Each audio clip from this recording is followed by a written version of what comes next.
छत्तीसगढ़ समस्त अनियमित कर्मचारियों को नमस्कार। छत्तीसगढ़ अनियमित कर्मचारियों की जो जानकारी शासन के द्वारा मंगाई गई थी और वो जानकारी आज सभी कर्मचारियों के माध्यम से बारी बारी से देते जा रहे हैं। और इस प्रकार यदि छत्तीसगढ़ सरकार जो है अनियमित कर्मचारी की मांगों पर कोई उचित निर्णय नहीं लेता है तो हम सीधी सी कह सकते हैं कि जो सरकार निकम्मी है वो सरकार बदलनी है। क्योंकि ऐसा आज कहते कहते कि जो कर्मचारियों के ऊपर पूरा विश्वास था कि भूपेश है तो भरोसा है, वो पूरी तरह से टूट जाएगी।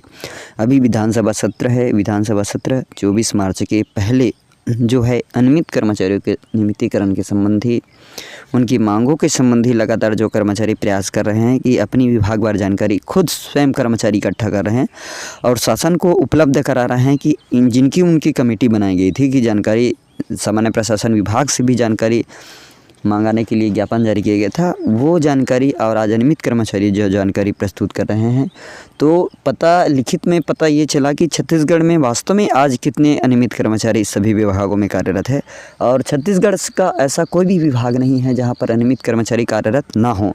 यदि देखा जाए तो छत्तीसगढ़ के समस्त अनियमित कर्मचारी यदि काम बंद कलम बंद हड़ताल कर देंगे तो ये जो छत्तीसगढ़ का जो पूरी कार्य संरचना है वो पूरी तरह से ढप हो जाएगी।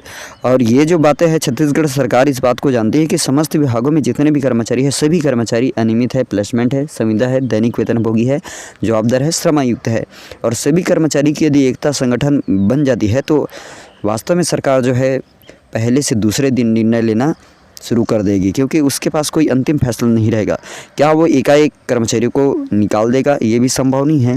क्योंकि जो कर्मचारी आज मांग कर रहे हैं उसमें से जितने भी बिंदु है जो कर्मचारी के लिए आवश्यक बिंदु है वो सरकार के घोषणा पत्र में शामिल है। और उसी घोषणा पत्र को याद दिलाने के लिए आज छत्तीसगढ़ के अनियमित कर्मचारी जो है 26 मार्च 2023 को निवास घेराव करेंगे, जिसमें से अनियमित कर्मचारी के जो मूलभूत मांगे हैं उनको सरकार तक पहुंचाने का प्रयास करेंगे। और ये जो प्रयास रहेगा क्योंकि विधानसभा का अंतिम बजट सत्र है, इस बार यदि कर्मचारी की जीत हो जाती है तो समझ लेना कि आने वाला जो समय है कर्मचारियों के लिए बहुत ही अच्छा समय रहेगा।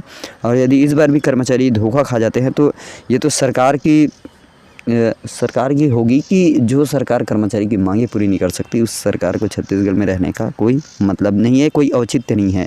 क्योंकि ऐसे जो धोखा देने वाले सरकार को अनियमित कर्मचारी की ज़रूरत नहीं है। अब ये तो छत्तीसगढ़ के समस्त अनियमित कर्मचारियों ने अपनी अपनी जानकारी जुटा रही है। 26 मार्च के पहले सभी कर्मचारी अपनी अपनी जानकारी उपलब्ध करा दे ताकि कर्मचारियों में भी एकता की संगठन बने रहे, ताकि हम कर्मचारी जो है शासन तक अपनी मांगों को पूर्ण रूप से पहुंचा सके।